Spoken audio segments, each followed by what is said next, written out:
पूर्व मुख्यमंत्री सह नेता प्रतिपक्ष बाबूलाल मरांडी ने एयर एम्बुलेंस में जिस तरह से लोगों की मृत्यु हुई है उसको लेकर आज विधानसभा के बाहर पत्रकारों से बातचीत की। उन्होंने कहा कि कैसे जो विमान के जो संचालक है उन्होंने ज़्यादा पैसे लिए और साथ ही साथ जिस तरह से दुर्घटना घटी उसको लेकर भी उन्होंने सवाल खड़ा किया। उन्होंने कहा कि इसको राज्य सरकार को देखना चाहिए कि किस तरह से यहाँ पर एयर एम्बुलेंस का जो संचालन हो रहा है और उसकी जो मानक है उसको पूरा किया जाना चाहिए था कंपनी की ओर से, लेकिन नहीं किया गया। 7 लोगों की जान चली गई। परिवार के साथ हमारी संवेदना है और उसी को हम लोग लेकर चलेंगे। मौके पर क्या कुछ कहा, आइए आपको सुनाते हैं। और इस बार भी आप सब लोगों ने देखा होगा कि बजट में संभवतः 10 करोड़ या कैसे कुछ प्रावधान किया होगा, लेकिन हमने जानकारी लेने की कोशिश की कि अभी तक कितने लोगों ने लाभ लिया है। तो उसमें जो जानकारी मिली है, मात्र संभवतः जो जानकारी मिली वो मैं बता रहा हूँ कि शायद 12 लोगों को हुआ, उसमें से 4 तो शायद सरकार के मंत्री ही रहे। तो आप समझ सकते हो सरकार इतने बड़े बड़े जो ढिंढोरा पीटते हैं और उसका लाभ अगर लोगों को नहीं मिल पाया या नहीं मिलता है तो उस ढिढोरा का क्या मतलब है।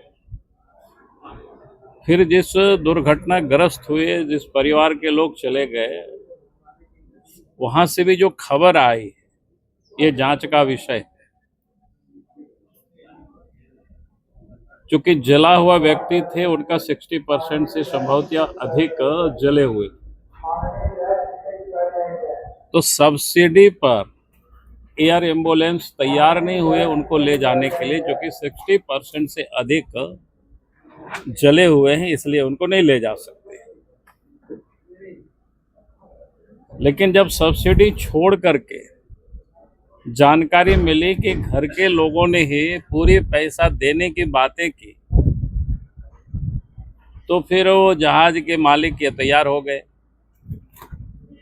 उसमें भी जो जानकारी मिल रही है कि संभवतः कि उनके पेशेंट को गाड़ी में यानी एम्बुलेंस में चढ़ाया गया, एयर एम्बुलेंस में, तब तक नहीं उड़ी जब तक 2 लाख रुपया बचा हुआ था, उसको भी घर से मंगाया गया और दिया गया, तब यहाँ से उड़ान भरी।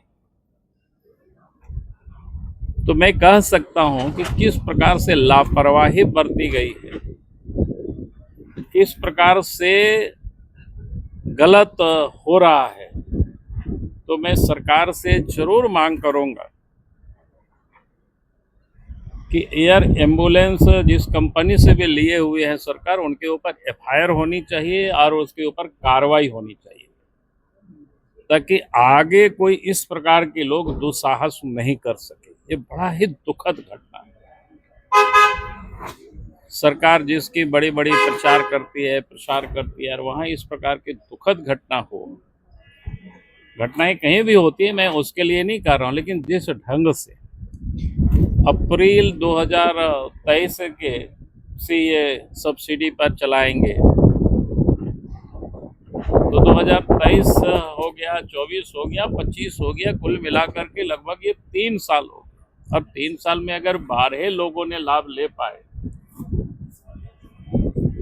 तो मामला सिर्फ टेलीविजन, पोस्टर या बैनर तक ही उसका लाभ, वास्तव में उसका लाभ जनता को नहीं मिल रहा था। और जनता को मिलेगा भी कैसे, जहां सब्सिडी वालों को उठाते ही नहीं है, और उसका क्या कारण है पता नहीं। ये सारे विषय जब FIR होगी, उस पर जांच होगी, तब ये पता चलेगा। बहुत बहुत धन्यवाद।